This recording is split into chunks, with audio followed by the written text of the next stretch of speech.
जाने कितने दिनों के बाद। गली में आज चांद निकला। अरे साहब, इफ्तार तो बहाना था, ईद में मुझे आना था। ऐसे ही नहीं हम गा रहे हैं कि गली में आज चांद निकला। गली में आज चांद निकला। इस चांद का दीदार जैसे ही चास बोकारो वासियों को हुआ, लोग बहुत चक्के रह गए कि आज हमारी गली में ये कौन सा चांद आया है साहब। गली में आज चांद निकला। ठीक सुना आपने। ईद के मौके में भर्रा बस्ती, अंसारी मोहल्ला, सेक्टर 9 और बोकारो के कई गलियों में चांद निकल कर आया जो अपने तारे से बिछड़ा हुआ था। मैं तो हो जाती बस बर्बाद, मैं तो हो जाती बस बर्बाद, गली में आज चांद निकला। आखिर क्यों हम कह रहे हैं कि जो चांद निकल कर आया वो अपने तारे से बिछड़ा हुआ था? जी हाँ, ईद के शुभ मौके पर कभी भी बोकारो वासियों के इन गलियों में किसी ने नहीं सोचा था कि कांग्रेस पार्टी के इतने बड़े दिग्गज नेता और खुद कांग्रेस के प्रदेश अध्यक्ष अकेले अकेले नजर आ जाएंगे, क्योंकि चांद के साथ सितारा होगा सब लोगों ने सोचा था, लेकिन सितारा अलग घूम रहे थे। अर्थात बोकारो के जिला अध्यक्ष उमेश प्रसाद गुप्ता अलग घूम रहे थे और प्रदेश अध्यक्ष अलग घूम रहे थे। मैं तो हो जाती बस बर्बाद, गली में आज चांद निकला। जैसे ही चांद सितारे के अलग अलग घूमने की चर्चाएं शुरू हुई, शहर में कई चर्चाएं शुरू हो गई। इन्हीं मुद्दों पे बात करने के लिए हमारे साथ राम नारायण शर्मा है। शर्मा जी, गलियों में चांद दिखा है, आखिर क्यों आप कह रहे हैं कि गलियों में चांद दिखा है? जी हिमांशु जी, जैसा कि आप देख रहे हैं कि अचानक से किसी को उम्मीद भी नहीं थी कि ये चांद बोकारो की गलियों में इफ्तार और ईद के मौके पर नजर आएगा।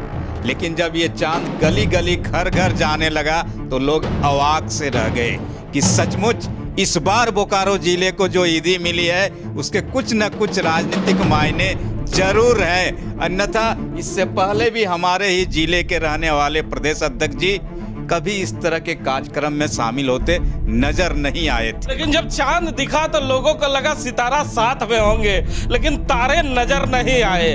तो चर्चाएं जोर हो गई कि कांग्रेस के जो सितारे हैं बोकारो के, जो जिला अध्यक्ष हैं, वो अलग ईदी मना रहे थे और प्रदेश अध्यक्ष अलग ईद मना रहे थे। एक ही घर में दो तस्वीरें। लोग अचंभा कर रहे थे कि प्रदेश अध्यक्ष जहां से निकल रहे थे, जिला अध्यक्ष बाद में पहुंच रहे थे। ये भी चर्चाएं जोड़ो। हाँ, इनकी भी चर्चा थी कि आखिर क्या बात हो गई कि हमारे जो मुख्य चांद है उसके साथ जो सितारा, हमेशा कहा जाता है कि प्रोटोकॉल के तहत जब भी प्रदेश अध्यक्ष या बड़ा नेता किसी जिले में पदार्पण होता है, आता है, तो उसके साथ जिला अध्यक्ष का होना लाजमी होता है। लेकिन जिला अध्यक्ष उनके साथ इस कार्यक्रम में, जो आपकी ईद के कार्यक्रम में, उसमें नजर नहीं आए और वे अलग अलग जगहों पे नजर आ रहे थे। अब ये जो आपस में एक दूसरे के बीच जो मुंह छुपाई का खेल दोनों में चल रहा था, इसका सही जवाब तो जिला अध्यक्ष महोदय ही दे पाएंगे। लेकिन चाहे कांग्रेस यहाँ रोकते हैं, देखिए शर्मा जी को यहाँ रोकते हैं और पहले ये सितारे को दूर करते हैं, जरा चांद की चर्चा कर लेते हैं। जो चांद आजकल दिखने लगा है बोकारो की गलियों में, आखिर कब कब और कहाँ वो चांद दिखा है, जरा वो तस्वीरें देख ले पहले। जाने कितने दिनों के बाद गली में आज चांद निकला। इन तस्वीरों को देखने के बाद बोकारो में लगातार चर्चाएं बढ़ चुकी है। शर्मा जी हमारे साथ है। जैसे ही प्रदेश अध्यक्ष ने पहली बार अपने घर पर इफ्तार पार्टी दिया था, लोगों ने सोशल साइट पे बाढ़ लगा दिया था कि साहब कभी दुर्गा पूजा में भी आया करिए, साहब कभी रामनवमी में भी आया करिए, साहब कभी अपने घर में होली भी मनाया करिए। ये हम नहीं कर रहे, ये आरोप हमारा नहीं है, ये आरोप लोग लगा रहे हैं जो सोशल साइट पे लिखा हुआ है। जरा बताइए इन आरोपों में कितना दम है। और लोग आजकल ये भी आरोप लगाने लगे हैं कि ये जो गलियां हैं, ये गलियां कहीं धनबाद की ओर तो नहीं जाती। हिमांशु जी, जैसा कि आपने कहा कि आरोपों का दौर शुरू हुआ जब इफ्तार पार्टी अचानक से प्रदेश अध्यक्ष के आवास में रखी गई। और जब इफ्तार पार्टी रखी जाती है तो दूसरे कौम के लोगों को भी उम्मीद होती है कि प्रदेश अध्यक्ष प्रदेश का होता है, किसी जाति विशेष धर्म विशेष का नहीं होता है। और साहब ने इफ्तारी जरूर कर दी, लेकिन इससे जस्ट पहले रामनवमी गुजरी, उसमें नज़र नहीं आए।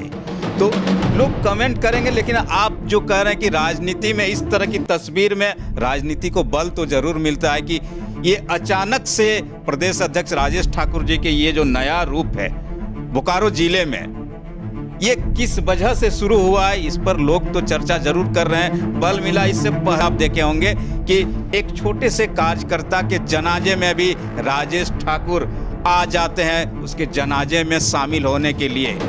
तारिक मलिक 2 जुलाई 2022 की ये घटना होती है। चलिए चलिए चलिए, सबसे पहले वो तस्वीर आपको दिखाते हैं 2 जुलाई 2022 की, जो अदले से कार्यकर्ता के जनाजे में आदरणीय प्रदेश अध्यक्ष जी आते हैं।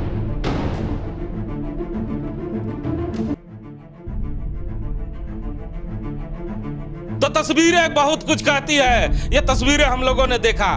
दूसरा चौंकाने वाला क्या मुद्दा था जी? इसके बाद आपने देखा कि इससे पहले, इसके अचानक बाद, उस घटना के बाद से एक बार धनबाद क्षेत्र में भी उनका बड़ा कारवां सजा, बड़ी महफिल सजी थी। इसको भी लेकर लोग अक्सर कहा करते हैं कि कहीं ये जो रास्ता शुरू किया है धनबाद संसदीय क्षेत्र जाने का रास्ता तो नहीं, उसकी तैयारी तो नहीं कर रहे हैं प्रदेश अध्यक्ष। हालांकि ये कांग्रेस पार्टी ही जवाब देगी, लेकिन इस तरह के जो राजनीतिक दृश्य होते हैं ये कुछ न कुछ तो इशारा जरूर कर रहे हैं। बोकारो जिले में, धनबाद जिले में प्रदेश अध्यक्ष इतने सक्रिय हो जाना, इससे पहले भी वो कार्यकारी अध्यक्ष हुआ करते थे, तब इस तरह के कार्यक्रम नहीं करते थे, लेकिन अब तो नजर आने लगे हैं लोगों के। तो मिट्टी और इफ्तार तक तो समझ में आ रहा था, लेकिन ईद में तो उन्होंने चौंका के ही रख दिया, ईदी दे दी तमाम मुसलमान भाइयों को। बिल्कुल बिल्कुल, आप देखेंगे घर घर गए, ऐसे घर में भी गए जो यहाँ पर जिला अध्यक्ष के प्रबल दावेदार थे, उनके घर भी गए। और एक तरह से कहा जाता है कि